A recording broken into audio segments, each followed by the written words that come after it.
Hi, I'm Adrian O'Sullivan. Welcome to episode 2 of the Coaching Playbook with Shane Hasset. This week's guest, Shane, is currently the coach of the Clare and Toomevara senior hurlers. Shane's story is very, very interesting in that he didn't have a high-level inter-county career and started his coaching career from the grassroots up. So for any coaches kind of unsure about their pathway into elite coaching, it's a really, really interesting listen.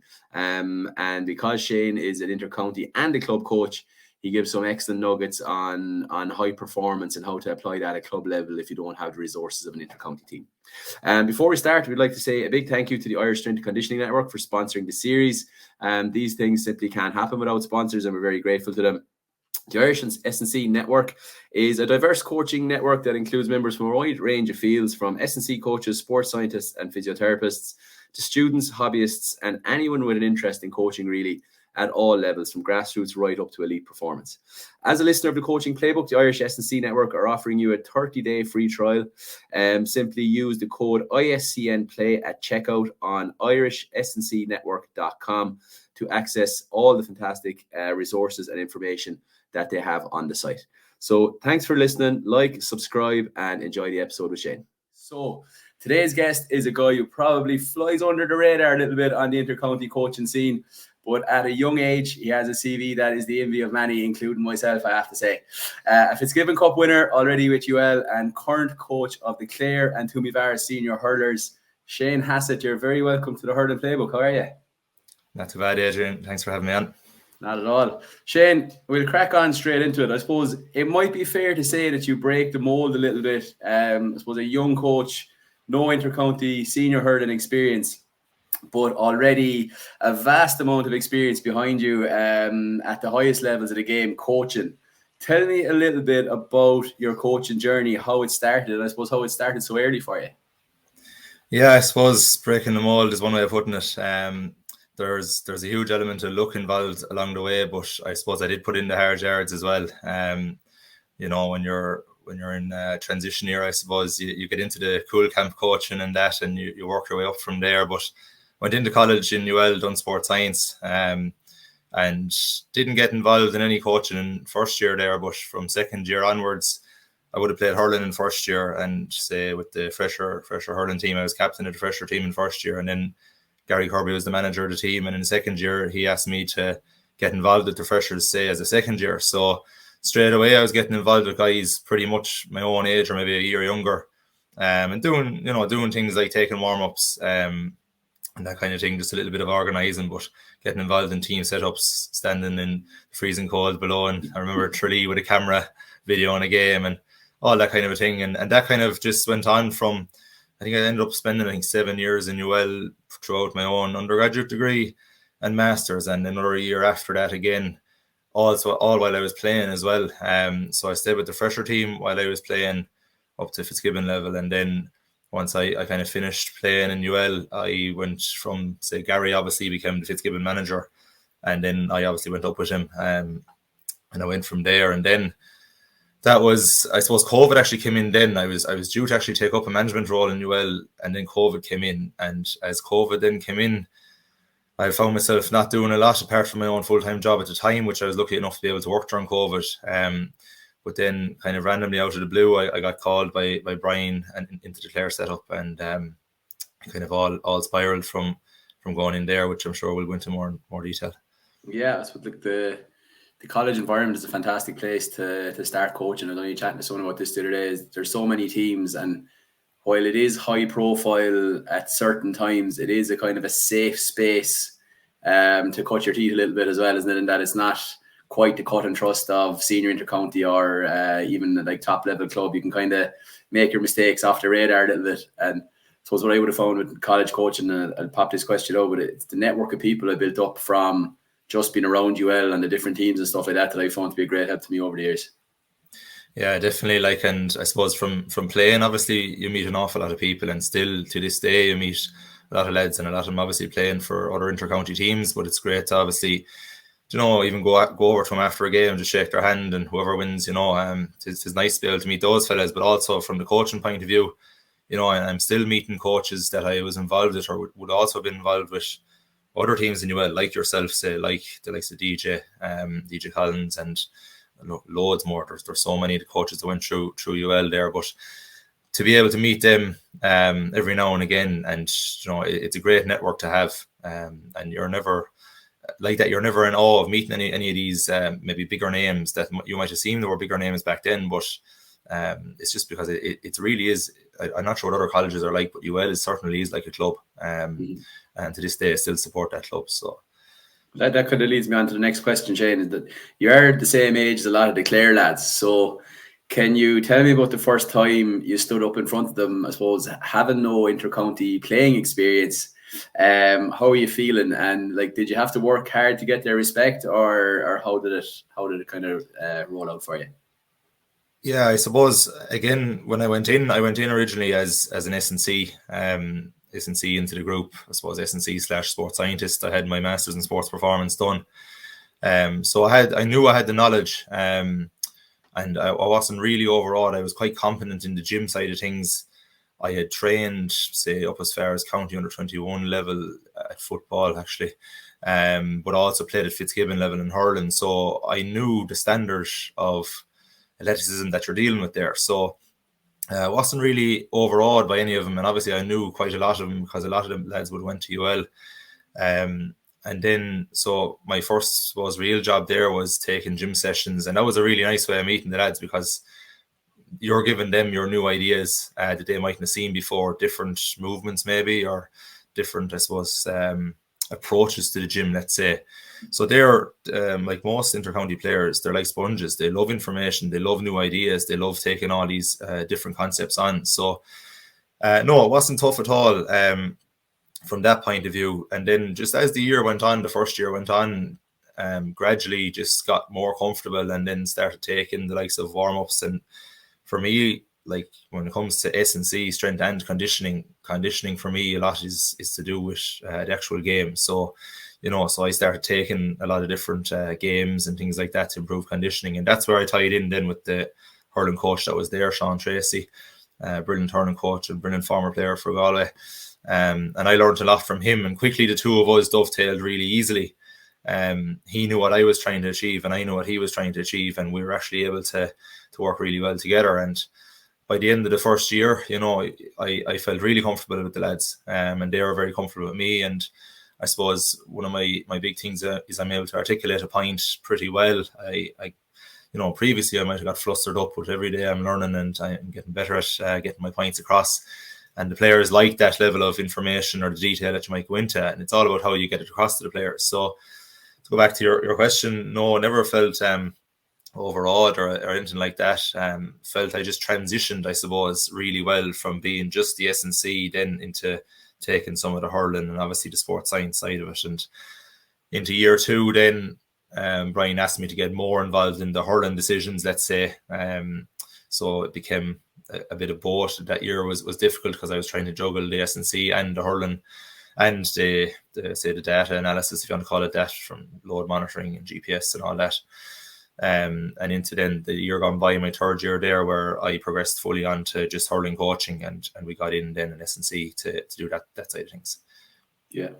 No, it's very interesting. I suppose the thing that's running through my head is, I suppose it's often spoken about that transitioning from Fitzgibbon to intercounty as a player is a kind of a natural stepping stone, that it's a good breeding ground for intercounty players to see what they're made of. It's such a high standard. I suppose you benefited very much from being involved at that level as a coach, and you seem not to have had any real doubts or, I suppose, lack of confidence kind of making the step across. So I suppose my next question would be, like, aspiring coaches who are maybe doubting that they have what it takes, would you recommend that they should try and get involved at a college level and use that as a stepping stone into intercounty? Yeah, I think that's probably the natural progression. If you're young and you want to get into coaching, I suppose I still want to play, and to this day I'm still trying to play, but kind of quickly realised that you're not going to make it maybe at the top level. But so starting with college is a good idea, yeah. But also, now I quickly kind of learned I prefer working with more mature athletes, so kind of from minor upwards. It's not that I have never done anything with underage or anything like that, but I suppose that's not my expertise right now. After my few years of experience between UL and Clare, I'm actually much happier maybe working with older athletes. So But obviously get stuck into the likes of the cool camps. If you're back in TY 5th or 6th year looking for a summer job, that's a great introduction. Then if you go to college, then get stuck into your GA club maybe in the college, or help out with your minor team at home, or your under 15s or 16s at home. There's loads of opportunity there. You just have to go and look for it. And that's the one thing I'll say is, I was actually asked by Gary Kirby to get involved with the freshers when I was in second year, I might never have done it, and mightn't even be in this profession now. Like a lot of sports science students end up leaving it when they finish college. So there is that element of luck as well. And the same when it came to the getting involved with Clare, it was a bit of luck really. That I had worked with Brian before as a player, and kind of he would have known me from the UL scene as well. So just a bit of luck there too. And like that's networking for you. So he kind of knew who I was, and he knew a bit about me. So just getting to know different people, and the college is great for that, because as you said, there's so many different types of coaches, obviously different teams, different standards of teams as well, and obviously the 4 different codes between hurling, football, camogie and ladies football. Yeah, it's interesting that you say luck there, and I think maybe people who don't realise how much luck is involved at different stages. Like I can point to 3 or 4 different times in my career where I've got a break that someone took a chance on me that maybe I didn't deserve, based on my experience, and that I definitely wouldn't be where I am now coaching only for it.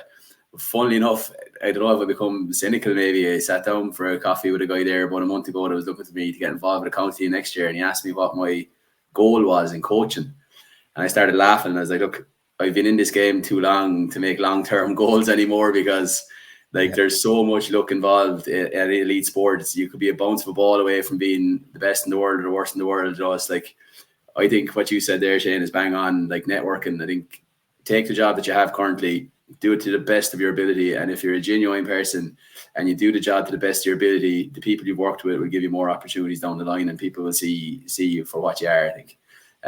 So he wasn't too happy that I didn't have a big aspiration to go and do X, Y, and Z. He thought I was cynical, maybe saying I was only focusing on what was in front of my eyes. But I think, would you agree with that? Just work hard at the job you have, and if you're a good, genuine guy with a good work ethic, that you get more opportunities along the way. Definitely. Like I suppose I'm always a big believer in what's for you won't pass you. In everything. I kind of live day to day really. That's just something I suppose an attribute I gained over the years is just to take every day as it comes. If you even think of the Munster Championship this year, I don't know how many teams were a puck of a ball away from either being knocked out or going through. And at the elite level, that's what it can be. The same, same in soccer, same in rugby. And obviously, like I'm sure other counties are the same. I'm currently watching a lot of games in Tipperary Club Championship, a lot of games up in the Clare Club Championship. I've watched a few streams here in Limerick as well. And it's like at club level now, it's so cutthroat. So you can't be setting out, these massive goals for yourself. Number one, as a coach, you just have to work with what you have at the minute. Take the team that you have, work really well, and then the other thing I really believe in is word of mouth. I'm not a big believer. I'm not very present on social media or anything like that. Even though sometimes you might feel like you try to have to put up something to stay relevant, but I don't like it. I've all notifications for Instagram, Twitter, that kind of thing just turned off. I'll see them when I go onto it. But if you're good at your job and you're doing it well, word of mouth will travel. And that's basically for me. Or if there's any young coach listening to this, that's really, really important. But that has to start somewhere, So whatever you get into, be it your under 10s at home or be it the fresher college team, give it everything you can, without putting yourself out of, putting yourself out in terms of college work or things like that. And that's easy for me to say that now, but my grades slipped a nice bit in my second year because I put so much time into going to matches and missing classes, but they didn't slip that much. But at the same time, as I said, the actual experience has probably stood to me more now than the grades. Yeah, I'd say I've had a couple of employers over the years that would have said that my work ethic was very much down between February and August a lot of the time, but we won't go there, I suppose. Shane, you mentioned club there, watching a lot of club games at the moment. Obviously, you're coaching Toomevara and Tipperary as well, and you're motoring away okay. A lot of our listeners will be club coaches. As I said, you coach at both levels, county and club. do you approach club differently to county? And if yes, in what way? No, I don't. In terms of my coaching, I don't. So I want to give, or I try to give the club players the closest to an inter-county experience that they'll get. So for example, like Toomevara at the minute, there's nobody in the panel that's on the county senior panel, let's say. There was one guy in the 20s this year. So a lot of those guys, now someone would have played with county panels in the past, but a lot of those guys aren't used to maybe having the county level experience. So I just try to bring 2 or 3 things that we might use in an inter-county setup back to the club. And obviously the way I coach then, be it with games, or be it with specific games, or be it with drills, or be it with the gym side of things, I'll try and give them what I can give, what I am giving, I suppose, to Clare. And I think they appreciate that.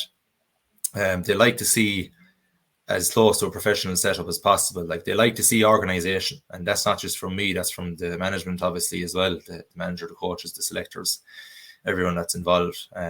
Having a kind of kit men or kit people there, and they really appreciate the effort that goes in then. Because I know myself from playing club hurling for probably the last, maybe last 12 years, 13 years, I suppose, you see an awful lot of different coaches. And you can spot the ones straight away that, don't have their I suppose, their stuff together. They're not as well prepared maybe as they should be, or and obviously the ones that are, then they stand out a mile, and they're the ones that you learn an awful lot from. So no, I don't really approach it any differently. Now obviously that goes with the resources as well. You're not going to have the same resources that you have at the inter-county level. Be that, say, for example, let's say a GPS system. Now, thankfully, I do have that access with Toomevara, and that's really helpful. And I'll go into that in further detail maybe later on. But the likes of that, or the likes of maybe a video analysis software, or an actual stats team that are working on a software like, whatever software companies are out there that we all know, the ones that we all use. So yeah, you mightn't have those resources, or you mightn't have the exact resources that you have at inter-county level, but at the same time, that's not going to stop me from going, pulling my own clips out of a game, doing my own analysis on a team that we might be playing, or a team that we've played in the past, or anything like that. So they're the kind of the smaller things that I might be bringing to the table at club level. Yeah, you'll find you tend not to lower your standards to the resources available. You tend to get more resourceful and find a way to get it done. But I think you'll go further as a coach that's incredibly well organized. I think, or you get more out of a team if you're incredibly well organized and professional, and maybe don't have as much hurling knowledge than you will if you have all the hurling knowledge in the world and you're all over the place. I think guys like structure and discipline and organization and things like that. I think it's very important. If you can add the hurling knowledge on top of that, then I suppose you're halfway there. Obviously, you mentioned there, Shane, we met in UL, so we obviously know each other outside of doing this, and that's why I invited you on. I remember you telling me in the past that one of your pet hates from your experience on the club scene is managers putting massive emphasis on the wrong things. Right? So could you expand a little bit on that for me, and maybe give any club coaches listening here the benefit of your experience? That kind of comes from, it's actually one of the downfalls of studying sports science, because you get so critical and so analytic about the actual science of, let's say, recovery methods, load monitoring, gym programs, that kind of thing, that if what's being given to you then at club level, and you're just going in there as the player, is not what you think is right, it can really frustrate you, really frustrate you. And that actually, hand up, I will say that actually held me back as a player, because I then didn't buy into what the management were trying to do. And certainly held me back as a player, having studied sports science. So a couple of things, I suppose, that, and this is just, and I always want to try and educate, if I go into a team and the manager is there, or they might have another coach, or they might have a couple of selectors, you want to try and educate them that, right, we can improve what you're doing here a little bit. So I'm not going to say the next couple of things, I'm not going to say this is the right or the wrong thing to do, but there probably are better ways of doing it. So the first one I'm going to touch on there would be, let's say, recovery. So there's a huge emphasis on recovery from, say, the club side of things, which is very important. But a lot of the first thing that'll be thrown out there is, get into the ice bath, get into the river down the road, get into the sea, get the recovery boots on, cryotherapy chambers, there's various contrast therapies. There's various different forms of it now, and it's great to actually see there's loads of these different recovery room kind of types of situations popping up all over the place, and they're brilliant. But they're literally 1%ers in my own opinion, and a lot of them have a very small amount of research to back them up. Some of them is kind of unproven yet. So, for example, like the cryotherapy, the ice baths, not really proven yet, or not. They're kind of a little bit uncertain, but it has been shown to actually blunt adaptation to training. Now, that's actually more shown in a gym setting. But so again, a lot more research has to be done on the likes of those. Whereas if players could nail an adequate amount of sleep, and I'm a big believer in sleep, because I'd be terrible if I don't get 8 hours a night. And I still get up at 6 o'clock in the morning, so that'll tell you what time I'm in bed at. Sleep, number one. Hydration, obviously, and food. So no particular order, but those three. So if you can nail proper sleep, proper then hydration, like the amount of guys I'd see, and they're not drinking water during the week. They might start drinking water on the Thursday for a match on a Saturday or a match on a Sunday. But realistically, that's not going to be enough. Like, you need to be drinking your couple of litres every day, realistically. And obviously eating good quality food. And I suppose the elephant in the room a lot of the time is like, you might have a match last weekend, and then you have a match this weekend. And then some guys, again, and I've done this in the past myself, and they'll go and they'll drink a load of pints, and then they're a full blowout on the Saturday night after the match or Sunday night after the match. And then they're expecting that their dead leg is going to cure in a week's time. So I don't know, I can't remember who quoted it a couple of weeks ago. Some inter-county footballer maybe, but they were saying that they just avoided going out on a certain night after they got a dead leg in a game, because they knew it'll blunt the recovery and it'll take longer for that dead leg to heal. Like, so if players could actually, or if even the managers and the coaches could put more focus on, right, lads, get your sleep, your food and your hydration right first. Then if you have, obviously, number one, the money, and number two, the resources to go and take the ice baths or the recovery rooms or anything like that, by all means, go and try that. But I think a lot of the emphasis there is goes into the smaller 1%ers as opposed to the big three, as I call them. So that's the first piece of advice I give there. The second one then is when it comes to S&C in the gym. So the strength side of it. So I've seen all sides of it, but I suppose one example, these are just scenarios I've seen. So 1 year you might go out to championship, let's say quarter-final time, semi-final time, and there'll be a review, and they'll say, right, the first thing, right, we weren't strong enough, we weren't fit enough. That's obviously the first thing that gets thrown out, right? So next year, coach. Yes, well, they might have had an S&C coach. So the next year, right, we'll get in an S&C coach and we'll do more gym, and we'll religiously do the gym. So then the S&C coach will come in and he could do a really bad gym program, and he might only do it for 6 weeks, which we've all seen. And that goes out the window after 6 weeks. Or else he's there every night and it's actually structured S&C, and it goes on the whole year through, and there's nice progression from a kind of a strength block onto a power block and whatnot. And they're doing all the right things. But at the same time, then guys are picking up injuries. So then the management is wondering, right, well, how are all these lads getting injured? We're doing all the S&C. We're trying to do everything right, but yet we have 4 or 5 guys out with soft tissue injuries. So there's more to it than just doing the gym or not doing the gym. And I'll actually put my hand up and say here, from a club side, I let the guys off to do their own gym, so I put it up on the app and it's up to them to do it. I know hand in heart a lot of them aren't doing it.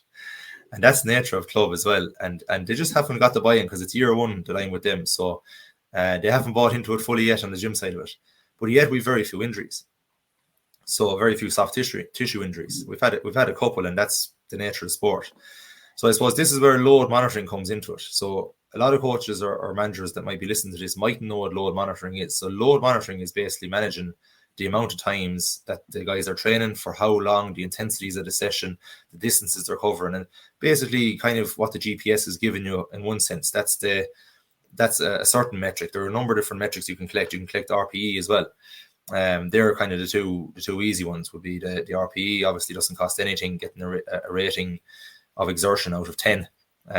You can use that, or else then obviously if you have access to GPS, which is becoming very accessible, then that's even more important again. So because you're actually able to say, right, well, this guy, he's after hitting his 90% of his max speed twice this week already, and we're going to throw him out into an open field game here tonight again.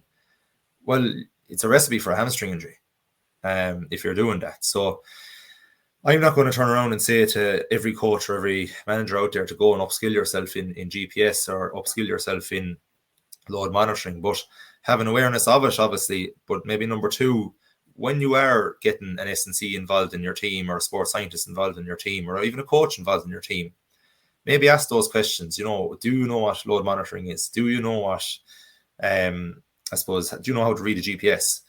Because some clubs actually have them bought now and then they're sitting idle. I've seen that where because the guy that got them in originally used them, but then the guy 2 years later didn't use them, and they're in somebody's press somewhere in a house.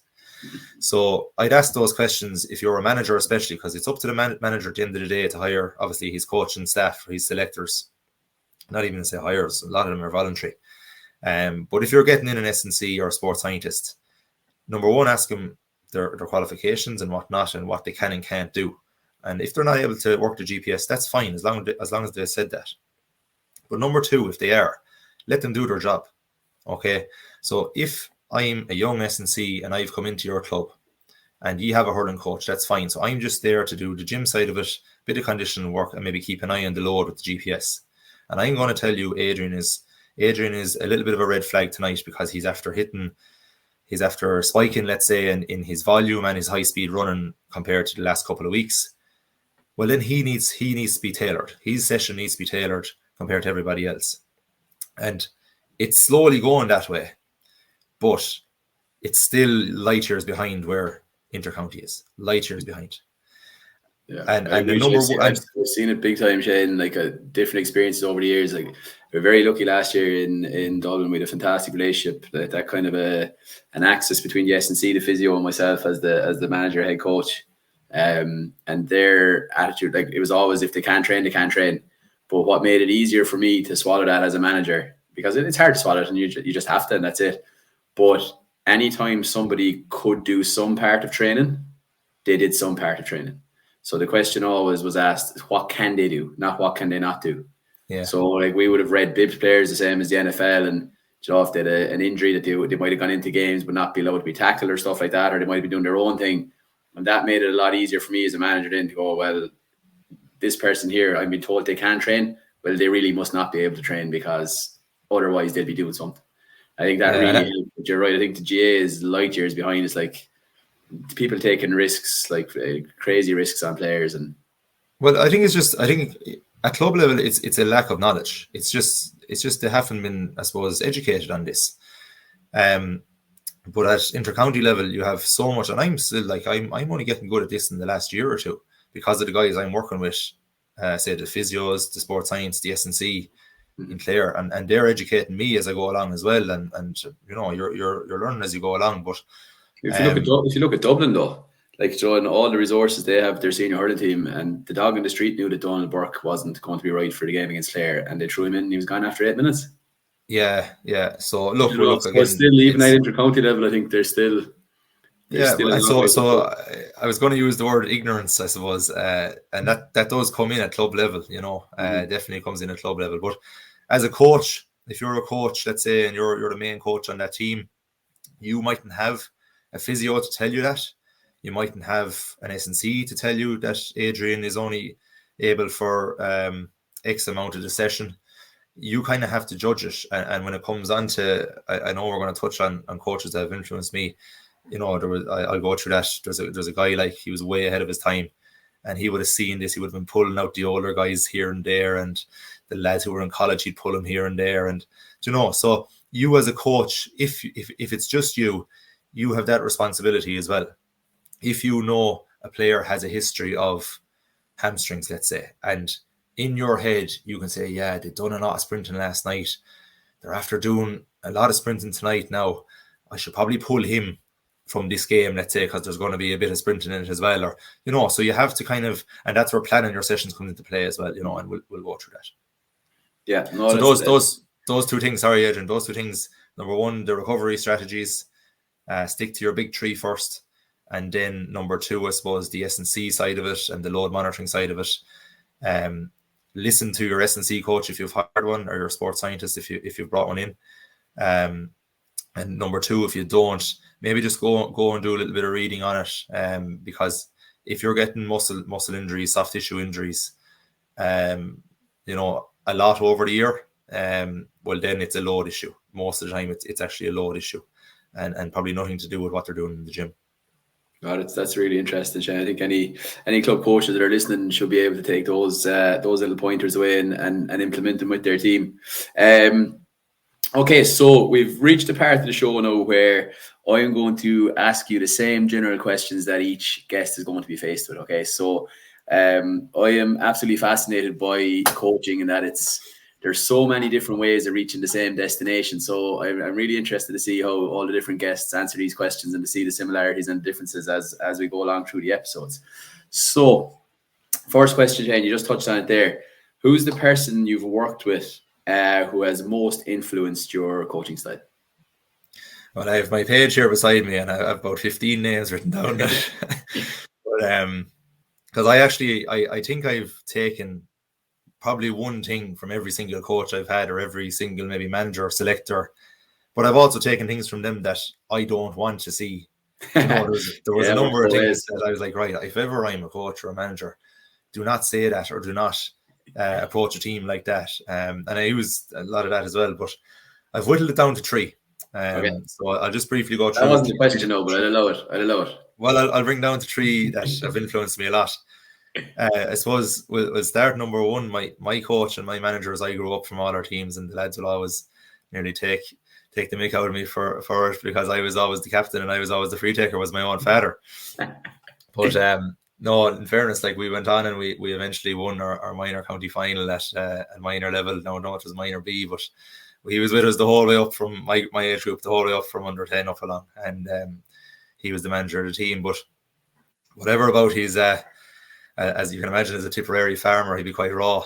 But he actually thought outside the box, and he still does think outside the box. And a couple of years ago, I remember when teams started playing sweepers, and he couldn't understand how. Now, he wasn't involved with teams at this stage. He was just watching on as a supporter, I suppose, man in the stand. But he couldn't understand how eventually some team just didn't fully press, that it didn't push up on top of the sweeper. And lo and behold, here we are now, and a lot of teams that are kind of getting close to Limerick are pushing up man for man, and obviously that's what we've done with Clare. So his ability to think outside the box, you know, he influenced me in that degree, that I've been able to try and not just be a yes man and go with what everyone else is thinking, but to try and challenge the opinions of the management and the coach and other coaches in that. So he'd be up there. The second person, and I suppose I come from a club in Tipperary called Drum and Inch, and the home of Paddy Butler. And Paddy be kind of known as the godfather of hurling coaching down where we're from, and probably all over a lot of Ireland. Yeah. So he was the first director of hurling as well. So Paddy's a great man, but Paddy actually coached that minor team as well. So I would have had him up as far as minor, and then he got his director role. So we didn't really have much of him after that. But one thing that he done, and to this day, and I still do it with all my teams involved with, and his big expression was, how many times can a player touch the ball in the sessions? How many touches of the ball can a player get? So if we think about the way the game is going now and how coaching is going now, it's going a lot towards games-based coaching, okay? And that's brilliant, and that's what we need. But there's a lot to be said for standing 5 yards away from each other and repetitively hitting the ball to each other, and then pull it back to 10 yards, and then pull it back to 15. And I do this in every single training session. And any of the lads that might see this or listen to this that I'm coaching will know that. Just get them striking the ball. Get their touch right. Get them ball to hand right. And if we think about the Limericks of the world today, the one thing people will always say is, yes, they're athletically very strong, they're physically very strong, but just their simple hurling is so sharp. So sharp. So that for me, and Paddy Butler was a big advocate of that, was get as many touches of the ball as you can and get comfortable on the ball and get confident striking the ball and catching the ball. And he was kind of one of the main guys behind getting ball walls into a lot of clubs. So he's definitely a huge influence on how I'm coaching. No, that's really interesting, Shane. I think myself, in my own coaching, I went completely down the games-based hole there about 7 or 8 years ago. And almost to the point of looking down my nose at anyone who wasn't nearly producing a full games-based session. But like the more I look into other sports, the more I've come back around to isolated skill and patterns of play and uncontested patterns of play and touches of ball and movement and stuff like that. So I think that's a really, really, really interesting point, actually. Yeah, and like there's a time and place for everything. I think that you have to do a certain amount of that isolated, repetitive kind of drills, and that could be the warm up. I remember I done a session maybe 2 or 3 weeks ago there, and I remember asking the lads after the warm up, probably not 15-20 minutes gone. I just asked them, how many times do you think you've touched the ball in the warm up? And sure, it was about 200 times nearly at this stage, and then we went into our games, so repetitive work on the skills was his big thing. Mm-hmm. So that's Paudie's number 2, or I suppose the second there. And the last guy, and I've touched on this guy, was ahead of his time nearly, but he probably had a lot of experience under his belt when he came to us. He came into our club back in 2011 into Drummond Inch, and brought us to our first and only ever county final victory in Tipperary in 2011. Stayed with us. We lost the county final in 2012. I think he was there again in 13, and then he came back to us maybe a couple of years later again, or maybe 3 or 4 years later. But for me, he was one of the best coaches I've ever had. Sean Prendergast is his name. He's from Lismore in Waterford. Both his sons probably played with Waterford underage up along and possibly up to senior. But Sean was a primary school teacher, primary school principal. But everything he done, I've taken an awful lot from him. His ability to know how to speak to individuals and how to speak to a group, but also then his ability to know when to kind of turn up the intensity of how he speaks or tone it back down. Training teams, he used to, like before there was any load monitoring, there was no GPS, but he'd know, right, I need to pull out that guy out tonight. I need to pull him out after X amount of the session. He needs more. We could have been doing a game where it's, a high ball in, contest the high ball, breaking ball type game. And he'd spot in, right, well, there's the young lad who's maybe a little bit soft. We'll bring him down here and mark the hardest man on the team. So he had this ability to see all these different things. And they're what we call nowadays matchups, and getting used to guys matching up on different people and all that. And he's, I think the biggest thing I took from him was how he communicated. And he'd look into your eyes, you'd be in a huddle or whatever, he'd be looking straight into your eyes and speaking with such intent that you'd be fit to break down the wall after him talking to you. You would. And I suppose now when I'm trying to get my points across, or if I'm doing a speech or anything like that, I'm trying to think of, obviously I've a lot of it thought out before I even get to the session, but you want to say the right thing, but you want to say it in the right tone as well. And I learned an awful lot from him. He was a fantastic coach. So yeah, Sean Prendergast is the third of my 3 there. Very good. I think what you described at the start there, kind of knowing when to pull back and knowing when to raise the intensity, knowing how to speak to people and stuff. I suppose I would refer to them as soft skills. I suppose I would have seen that as a real deficit in my own skill set, I suppose, for the last few years. So it's something I'm very conscious of kind of trying to be better at. It's difficult. It's not something you can just read about and implement. I think it's kind of, you just have to learn it from experience, I think, and over the years knowing individuals and knowing what motivates individuals and when to push it and when to pull back and stuff like that. I think, is that something you can only really learn with experience? Can you practice it? I'm not sure. What you think? Well, I think I gained a lot of experience there when I finished up in college. You're applying for all sorts of jobs because sports science is such a wide range of skills, and I ended up getting a job with a newly formed kind of biomechanics company, let's call it, in Ireland, where they're analysing your gait and your body movements and all that kind of thing. But slowly that became a very successful kind of an injury type rehabilitation clinic. I was there for 4 years and I left it last year to take up this coaching kind of more on a full-time basis. But over the space of 4 years, I think I met 3,000 or so people, maybe a little more. And a lot of them were coming into me eventually. Again, this is where word of mouth kind of spread. A lot of them coming in with pain. So a lot of back pain. Then you'd have these are general population, everyone from 18-year-old and even sometimes younger. You're dealing with younger people as well, but up to, I think the oldest person I saw was 93, and everyone in between from all walks of life. And in that job, I learned all the soft skills that you could possibly learn nearly, because you do not know what's coming through the door. They just make the appointment. They come in through that door and they have an hour and 15 minutes with you, and you have to try and find out, right, what's going on here? Is this actually an injury, or is this a chronic pain? Is this chronic pain stemming from something that's gone on in their life? You know, and some days them people will tell you everything, and other days you'll never get it out of them. And the guys you'll never get it out of, unfortunately, they're still probably wondering why they're still in pain. But the ability to speak and to try and draw it out of them without being too kind of merely aggressive in your approach with them and asking them why are you in pain or whatever. But if you're able to speak in a nice manner and have empathy for that person, like the amount of people that sat in front of me and they probably just cried for about half an hour, and that was brilliant, and that was their like therapy for all the world. And I quickly became quite good at that, and I have no problem saying that. And as I said, the business became quite successful for me. No, I didn't own it or anything like that. I was just working for him, but I had a little clinic there that was going nicely. I had people coming from all over the west coast of Ireland. I had inter-county hurlers, footballers coming. I had international athletes, international rowers, runners, swimmers. So you saw all the athletes, but you saw the general population as well.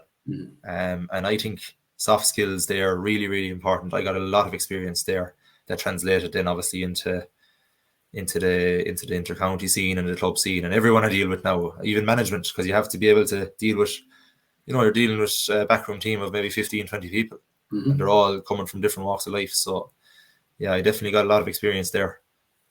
No, it's really interesting. I think there's a huge crossover in the skill set of, I suppose, professional life and sporting life. I think the two kind of go hand in hand, really, you know.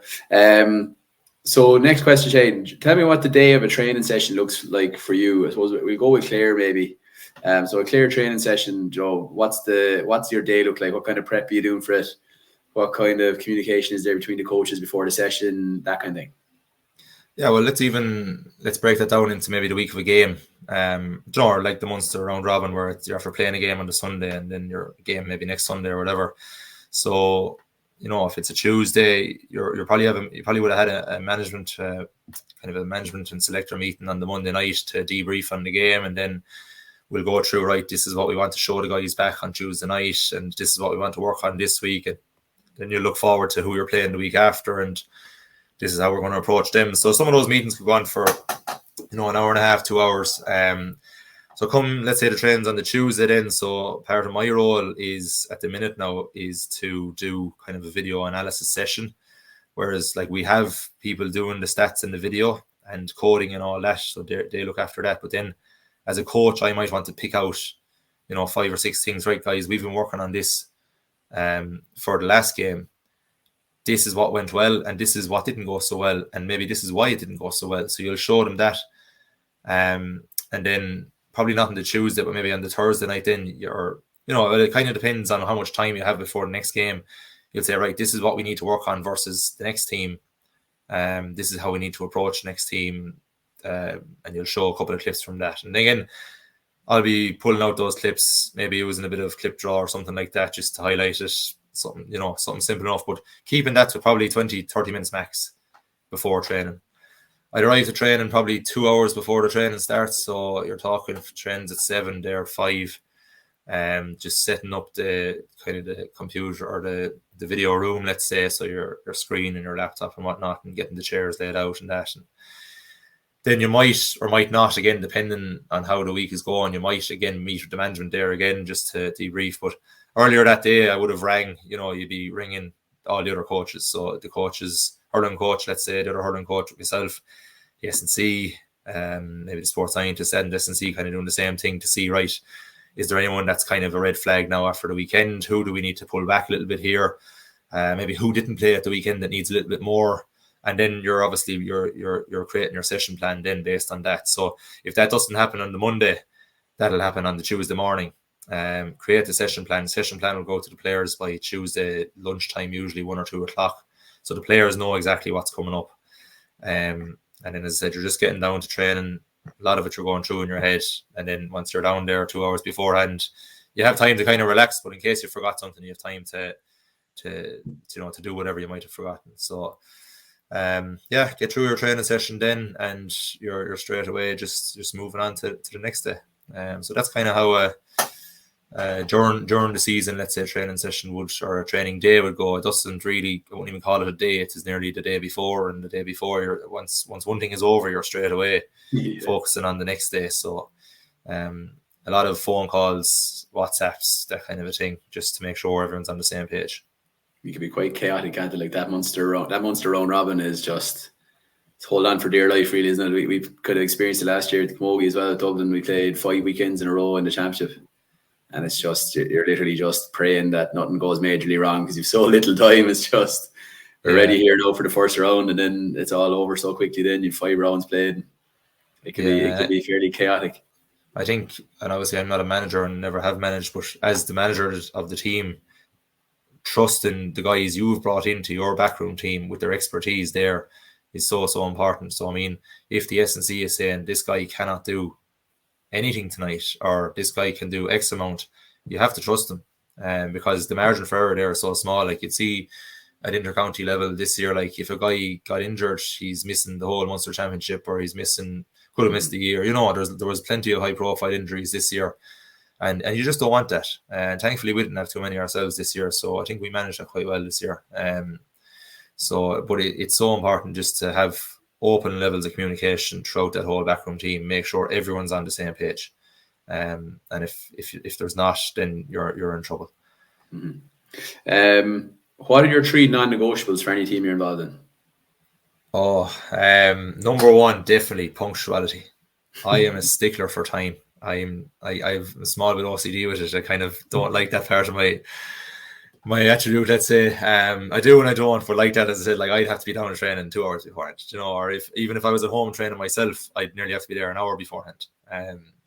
It's just, I suppose it is a good thing in a way. I am kind of religious with time, and I'd be quite put out if players weren't on time. And if I go into a new club I'm with now will know exactly, I have a few punishments, let's say, if the first training session or the first couple of training sessions, if there's fellas late, they won't be long being on time in future, and it works, so but yeah, punctuation is definitely one. Mm-hmm. Fellas being on time, and look, we know there's always those guys, and we're kind of like, once they arrive we can start the session, and it kind of becomes a bit of a joke then as well, because you have to appreciate everyone else. Some guys are coming from afar, and some guys are just like that, and you have to respect the guys like that as well. It depends on the environment as well. Like I'd have been very much like that as well. And when we finished with Westmeath in 2019, a club in Westmeath, Clonkill, asked me to get involved. Now, I'd heard of Clonkill obviously because they had 5 or 6 lads on the panel, but I had no idea what I was going into. And like I just remember the first night we were doing a training session, I see a lad wandering in, bag over the shoulder, about 10 minutes late, and up head to toe in muck, overalls, and just sat at the side of the pitch eating a sandwich. And like, he hadn't been at home all day. He was on the farm until about 3 minutes ago. So like there wasn't much point me giving out to that lad, for being late. He's literally hauled himself out of a silage pit somewhere to come training, so I suppose exactly, you kind of have to make allowances for your environment as well sometimes. But if you can big one for me as well, though, if you can create the environment that, right, I do want you to be there. I always say if you're 5 minutes early, you're 10 minutes late. So if train's at 7, I want you there a quarter to at least. And in that way, then if a fella is running 10 minutes late, he'll still be on time. But you have to respect the guys that are working hard jobs, physical jobs, lads or ladies with kids at home, so you'll have all sorts of backgrounds, and you do have to respect that as well. But at least if you can have your own, if you set out your own stall at the start and you're always on time, well, then the players will respect that you're holding up your own side of it. So definitely that's number 1.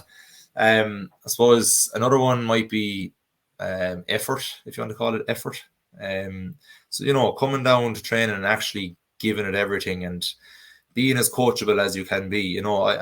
First one again, I'll put my hand up and say there was many years there where I was just going training for the sake of going training. There was a number of years where I kind of fell out with the love of the game nearly, and it became a slog for me driving home, because I'm living in Limerick. It's about a 45-minute drive, and there was a stage where you're just going home and you're going through the motions, and you're probably not putting in the effort, number 1, and then number 2, you're not even coachable to the coach that was there, and all you can do, look back and just maybe regret it a little bit. But definitely it's something I look for now, is that can you come in tonight and just be 1% better? Can you improve by 1% here tonight?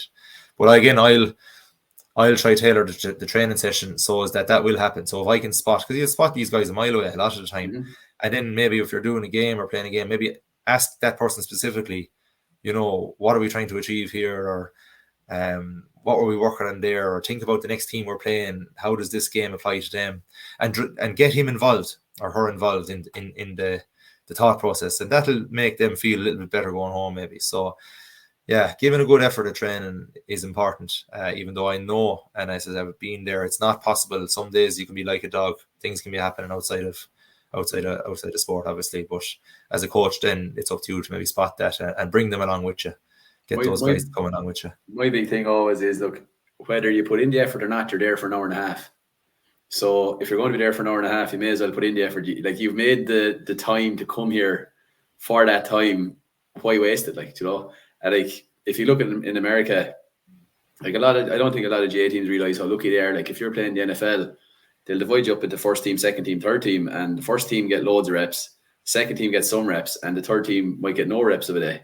So like, you might be just standing around waiting for someone to get injured in training. So I think you should always be kind of grateful that you're getting the opportunity to improve. And yeah, it can be difficult. Do you use stats within training to raise intensity? Do you track things within training? Do you try and create those parameters to, not that you want to, I suppose, create an environment of effort, like you'd be hoping that's intrinsic, but do you put certain things in place to try and foster it, I suppose? I wouldn't track, but let's say if we were playing a game-based situation, like one for example might be a puck out drill, let's say, where you have your field divided up into three, and if the goalie can get away a short puck out, he gets 1 point. If he gets away a mid-range one, he gets 2, and a long one, he might get 5. That's one I kind of use because that keeps the goalies sharp, obviously. And or another one, just for example, it's fresh in my head. We played kind of 4-a-side hurling, let's say, or 5-a-side hurling, so the 2 goalies will always stay in the goals, but then you'll have 4 guys rotating in, so it's a 4v4, and then there's a 4 waiting out, and we play first to 5 or whatever, and sure, a couple of grips for the winners or whatever, and that kind of brings, so bringing competition into your training can drive the effort, and that's probably how I would try to do it. Was just bringing that little bit of competition. And my first year in Dublin, Donny Fox had a thing. He used to give a packet of rashers to the player in the middle third who got the most tackles in. Not sure how PC it is, but they're the biggest pig on the field, so they got a packet of rashers. But again, little things like that. Yeah, they kind of become part of your culture then, don't they? That it does. Yeah. And players enjoy that. Players do enjoy it. The last one then, I suppose, the last non-negotiable, I suppose if you want to call it a belief or a trust. So belief and trust in the process. So trust me that I'm going to make you a better hurler. Okay, and obviously you need to turn up and give me your efforts to do that. Trust obviously the process that we're working on. So if we're trying to play a certain way or a certain style of hurling or a couple of different structures, trust that these are going to be good enough to beat the teams we're going to come up against. And if a player believes in the system, if they believe in the process and they believe in the coaching that they're getting, there's a much greater chance of them being successful than someone who isn't believing in it. And again, I've had myself as an example. There's some times when I didn't believe in it, and your head just isn't in the right place. You come to match day and things just are dreadful. But thankfully, those kind of, once you get a little bit older, it's funny. Like, I actually really enjoying hurling, just going back playing now, because now I'm seeing the other side of it, where I'm not getting frustrated and I'm trying to see, right, this is what we're trying to do here, and buy into it and whatever. But I definitely do see it in younger guys, early 20s kind of guys, where they are just turning up for the sake of turning up. They're not really, not that they're not believing in it, but maybe they're not reading enough into it. Maybe they're not taking it as serious as you'd like them to take it. So that'll be the last thing I'd say, is just to, trust and believe in whatever systems are put in place or whatever style of coaching is put in place, and you will be a much, much harder team to beat if you do that. It's probably never been harder to get that belief in a group as well, is it? Because I suppose if you go back 20 years ago, even when I was starting out, if you told someone to jump over the wall 15 times that we're going to win the Ireland, they'd probably do it. Whereas I suppose our population as a country has never been more educated. I think there's never been more information available to guys, and there's never been more analysis and discussion about hurling. So I think if you're not on point, and if you're game plans and your game principles and all that are not where they should be, you lose the belief of the players straight away. I think the idea of blind faith in a dressing room is gone now. I think it's like you have to be on point as a coach to bring them on the journey with you. Yeah, that's usually important as a coach. You have to get those points across. That's how you communicate with players. If you're not able to communicate how you're going about this, they won't buy into you. So communication as a coach, really, really important. Yeah, and look, and getting the players to buy in as well, or like getting the players to give their input. You know, I think the greatest resource we have is the players. You're only as good as your players, like, you know, and like they're the ones playing the game. I think the more you get the players to input into game plans and direction of the team and stuff like that, the more likely they are to come on that journey with you, because they're invested in it and they've bought into it. I suppose it's all part of the process as well. This is a tricky one, I think. When you step away from a team, what 3 things would you like the players to say about you? You can play cool and say you don't care if you want, like, but no, like you do. You want.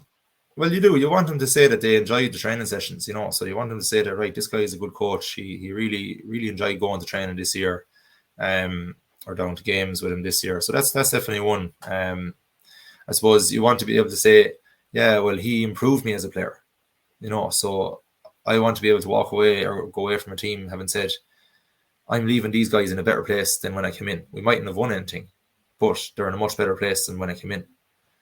So those are definitely 2. After that, then you wanted them to maybe say that, you know, he's a nice fella, he's sound, he's approachable, you know, maybe something like that. You don't want to be a coach that isn't approachable, or that coach you can't talk to, because if you have, there might only be one player on the team, but if that one player is looking for a shoulder to cry on for all the world, let's say, or wants someone to talk to, or, you know, isn't comfortable asking you, right, let's say this guy isn't getting on the team, he might be getting 5 minutes here or there. Well, if he doesn't feel comfortable actually coming up to you or coming up to the management asking, well, why aren't I getting my minutes? Well, then you're probably not doing your job right there. So you have to be approachable and be able to see it from the player side. And thankfully, I suppose, me being young enough, I am still looking at it from the player side as well. So I try and get that across. So there are kind of 3 things that you'd be hoping they'll say. They might be calling the other things behind your back, but yeah, as we saw yesterday, the Women's World Cup final, you don't necessarily have to be liked to get success, do you? No, you don't. Okay, last one in this section, Shane. And I suppose the reason I have this question in here, I got asked this about 5 years ago by a guy and I couldn't answer it, and it just blew my mind. So it's something I've thought an awful lot about since. What's your coaching ethos? Again, when you would have sent out the draft to me here of maybe the questions, I had to think about it, but it didn't take very long for me to think about, because this is something that, even though I wasn't purposely thinking about it, but I still have had it in my head for so long. Are you familiar with the poem "If" by Rudyard Kipling? Yeah. So the first line of "If" goes something along the lines of, if you can keep your head when all about you are losing theirs and blaming it on you. Okay. So what I want, as a coach, I want my players to be able to keep their heads in an absolute crazy environment, be it in Semple Stadium, Croke Park, or in the small field out the back of the school, let's say. If they can keep their heads in the chaotic nature that is, let's say, hurling is the sport we're talking about here, while everyone else is shouting and screaming and blaming them, I want my players to be able to make those good decisions. So as a coach, if I can walk away from somewhere and say, yeah, those guys were able to make good decisions in the chaos, that's my job done, or I suppose that's my ethos, let's say. That's what I want. So yeah, inspired by Rudyard Kipling, but translated by, I think, Sean Boylan translated on a Vodafone ad back about 20 years ago or something. But you're definitely a disciple of Paddy Butler when you're quoting Rudyard Kipling as your as your coaching ethos, that's for sure. No, it's funny because that, even since that ad, that's where I first came across it on CV, and how many years ago it was, but just stuck with me, and it's something I've always read that poem at least a couple of times a year, just to see could I take another thing out of it. And definitely the first line when it comes to hurling and the chaos and that kind of thing, and keeping your head, it's really apt in hurling anyway. Yeah, it can be easier said than done sometimes when you're in a cauldron with 20,000 Limerick lads screaming over the fence at you. But okay, right, Shane, I'm going to give you the opportunity to turn the tables here. I've done an awful lot of questioning here now, so it's easy to ask the questions and put you on the spot. So instead of giving you the opportunity to ask any 3 coaching questions you wanted to me, so I'm going to give you the chance to fire away here. Yeah, so I suppose this first one would be, what resources would you use as a coach to try, I suppose, improve yourself or to upskill, let's say? Yeah, so obviously we're not going to try and pretend that these questions are off the cuff. We've done a little bit of preparation for this, right? So obviously reading, I've always been an avid reader since I was very small, so I still like it as a source of information. So a couple of books that like would really have influenced my coaching: Legacy, James Kerr. So it's nearly a cliche or a cheesy one to say now, because I'd say there's probably nobody listening here that hasn't read it. But I remember when I started off in management, it was nearly like a step-by-step guide of how you'd like to set up a high-performance environment, you know. And I've kind of always referred back to it. I nearly read it once a year. I don't think I actually have a copy of it now at the moment, because usually I get it, read it, and then someone will tell me they haven't read it, and I give it to them, and sure, it disappears. It's only a small little book as well, so it's gone, so I must get it again. I picked out a few off the shelf here. This John Wooden one I really like. There's loads of John Wooden books out there, but that's a kind of one that you can dip in and out of. Like, there's different nuggets in it and stuff like that. Like Colin Codd in Dublin used to always be given out to me. He said that my sessions were 90% intensity and 10% technique. But like Wooden was a big man for that. He was like always trained at such a level that when you go in and play the matches seem slow, like that you're actually at a higher level in training than what you are in games. So I kind of took that. That was a big takeaway from Wooden for me. So that's a nice one to dip in and out of. Jim McGuinness as well. This one might surprise people, but there's a lot. I kind of read that nearly every off season. I found it very inspiring. I suppose it just resonated with me. He kind of struggled early in his career and kind of went for jobs and didn't get them. And then when he took over Donegal, like, he'd such a challenge to kind of raise their expectations for themselves and expect more of themselves. And it's just such an inspiring story. And I suppose he's kind of obsessive and a bit mad as well, and I probably am as well. Like, so, that's why it resonates. And then when I was going through the books, I found this that I'd forgotten I had, but this is probably funny. So The Tough Stuff, Cody Royle. It's 7 hard truths about being a head coach, and the very, very first one, I think you'll probably laugh at. Everybody thinks you're an idiot. So it's just what you said there, Rudyard Kipling. Keep your head when everybody's blaming you. It's okay. Every head coach, there's people out there who thinks they're idiots. So that's their books, podcasts as well. I'll just throw in a book there just before you go on the podcast. Just a book I actually had read, and I'll probably read it again. There is Pep Lijnders' book, Intensity. He's the Liverpool head coach. Really good read as well. Yeah, I'm just about to say there is I'm into the training ground guru at the moment. Going back. Oh yeah, he was on it last week. Yeah, the last one is Pep Lijnders' Intensity, which is class. There's actually a guy from Foynes on it a few weeks ago that I played football with, Connor Nestor. That's now managing, heard it as well. An Indian Premier League team. Like, I thought it was a mad thing to go from being in Foynes to managing the Dublin Camogie team, but he's taking the biscuit altogether where he's ended up. But look, books and podcasts, like, I suppose, like, we kind of have a little peer group of coaches, 4 or 5 of us there in a WhatsApp group that we bounce ideas off of and stuff like that. And I think I would have been frustrated a few years ago. I found GA coaches were very closed with sharing information and stuff like that. So that's probably why I would have gone out of my way to set that up. And I find that very useful, you know, like, there's a nice circle of trust there. No, everybody knows nothing leaves the group, and you can be really open and bounce ideas off guys and just learn from their experiences as well. And you love seeing an old 5-minute voice note going in from a fella on a Monday morning. Something has happened in a championship match on a Sunday, and you're like, right, we can get our teeth into this here now, and I'll learn a bit from this. And look, there'll be other guys outside of that group, like Donald O'Rourke there down in Cork, and Paddy Murray, and these guys have always been very good to me when I pick up the phone and ask them questions, and always be good for advice and stuff like that. So definitely a bit of peer learning as well. But even on that, Adrian, I'll just, like, obviously I'm part of that group there. There's 4 of us in it, and I would have been originally kind of maybe a little bit reluctant in sharing stuff, but like, it's amazing after a couple of months there, and you're bouncing ideas off each other. It's a really productive way of learning. And I'd advise, you know, if you are out there and you're listening to this, and right, I know 2 or 3 other coaches, you know, give them a ring, say, look, would you be interested in this? You might come across some ideas, whatnot. Like, it is such an easy way of getting better as a coach.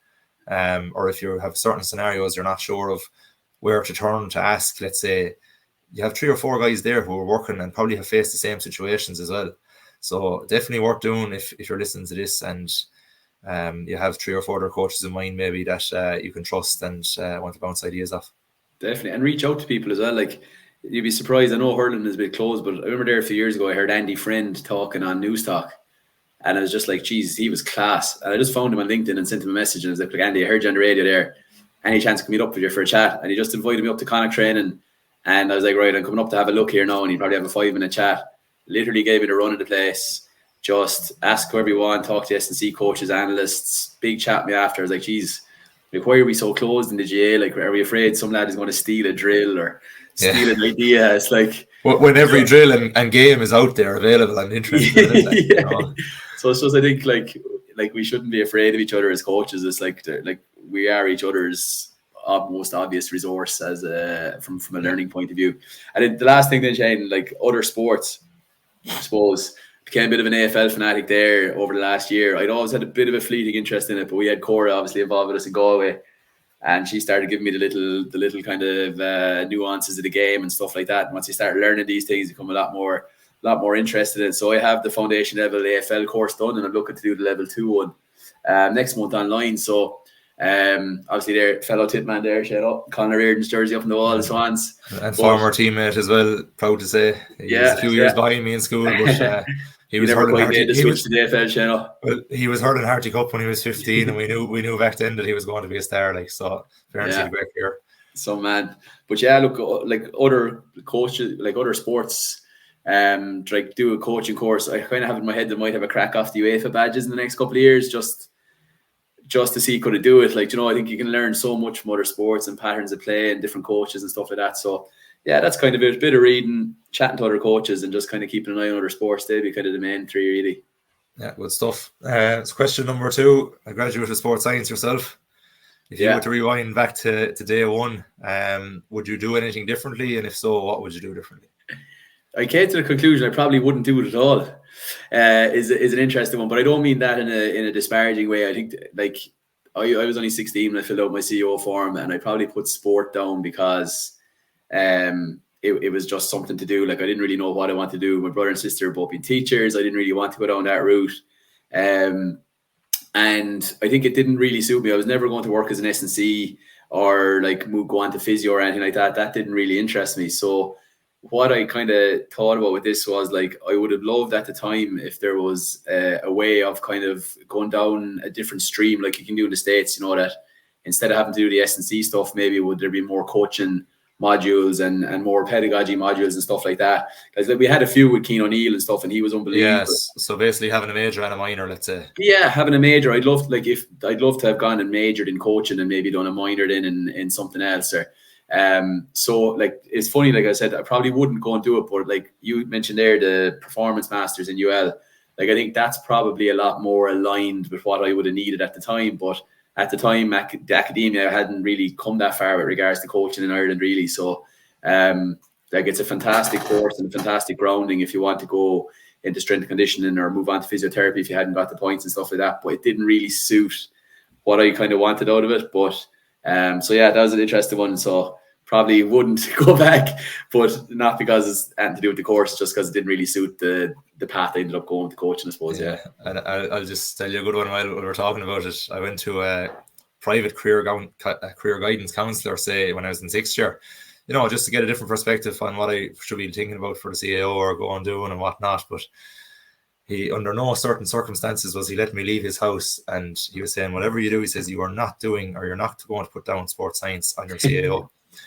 So anyway, lo and behold, I ended up putting it down, I think 3rd maybe, but I got it anyway. But and look, here we are. So I think, again, it goes back to what I said earlier, what's for you won't pass you.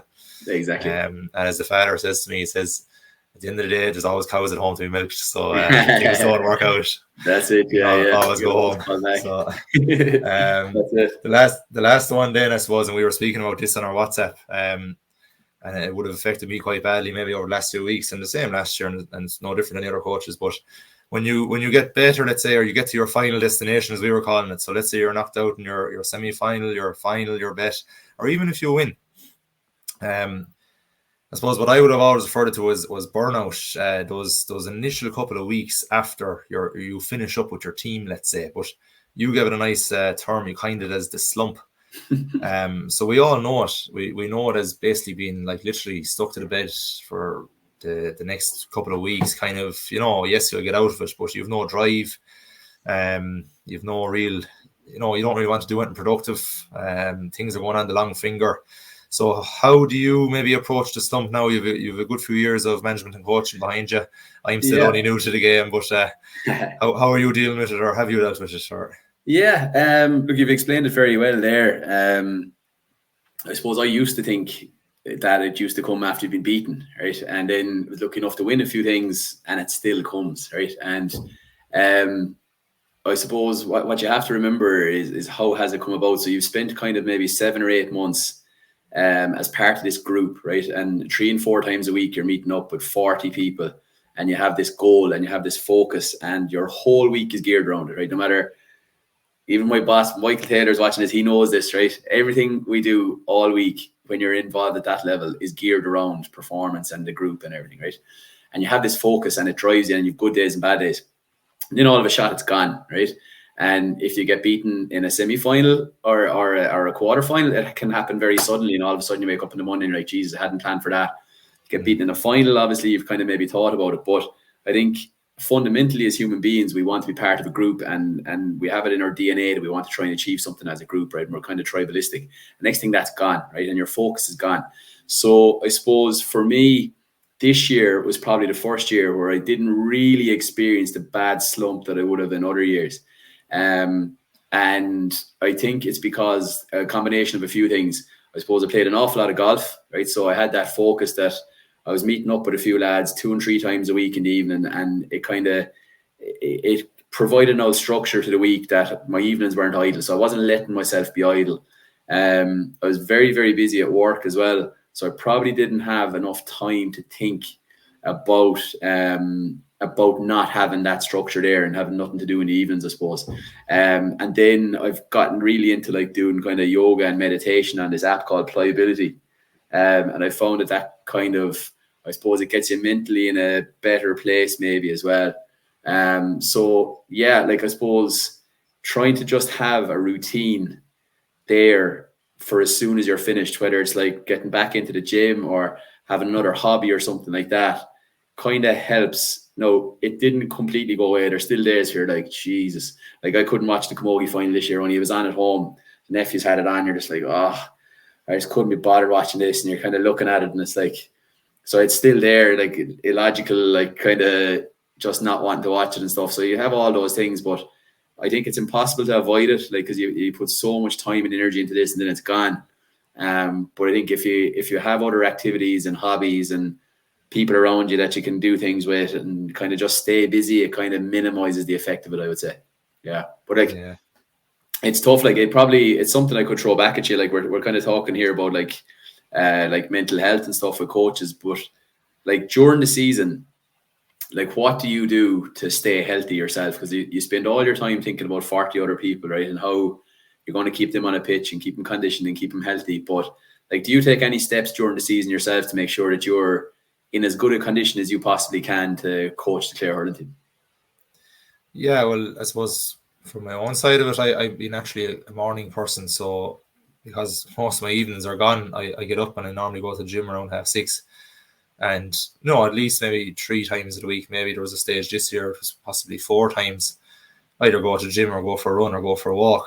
So I'd get up and do something like that. And that just became routine and always has been routine. I've always been kind of like that. The rounds of golf and that, I'm not as big a golf player. I actually, after last year, say the season before this year, I went and I bought a set of golf clubs to try and find a different focus, to try and get my head away from thinking about hurling or whatever. So I had them there this year now, but again, I was slow enough to pick them up. But when I did, I actually found it was a great. Don't get me wrong, though, Shane. I'm useless. I know, but you're out in the field for 3 or 4 hours with a couple of lads. It was absolutely brilliant. It was a brilliant help. It really was. So again, and that's not going to be everyone's cup of tea either.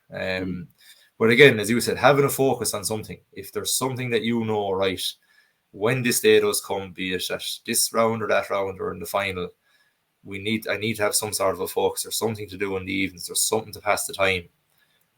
That's important. But for me during the year, it was mostly going to the gym and that in the morning time or going for a run or a walk. But I actually found coaching another team, so coaching the club team on the other nights of the week actually really helped as well, because it's the same thing, but it was a totally different focus. Yeah. So I actually found that very helpful this year. And people might think that's crazy. Oh, Jesus, you're gone every night of the week now coaching. But no, it was a huge help. And then obviously straight away, once the intercounty finished, you have your club team there they're going to be kicking off in a week or two's time. Yeah. So, no, that's it. Yeah, it's just important to have the focus on it. The health is such an important thing. The unhealthiest I ever was when the year we spent coaching Westmeath, because we were all living in Limerick, and it was 2 hour drive to Mullingar, 2 hour drive home. And then you're eating dinner late, then you have another 2 hour drive home, and you're stopping in filling stations, you're having coffees, you're having sugar to stay awake and stuff like that. You're eating like an intercounty athlete, but you're not training like an intercounty athlete. Correct. Yeah. And it's just like, I've made one promise to myself this year, and I know this might sound bananas to people, is that I'm just not going to bother with the dinners after training next year. I stopped that this year. Stopped it this year. Most of the time anyway, after trainings, I divide it. And there's probably some lads now listening to this going, look at these lads saying they don't want the dinner after training. No, but I still, in fairness, I hand on heart, I still put up weight this year, still, because you do, because you're snacking and you're anxious about things, and you don't realize that you're probably eating more than you should be as well. And then obviously, because of this year, I took on a bit more coaching this year.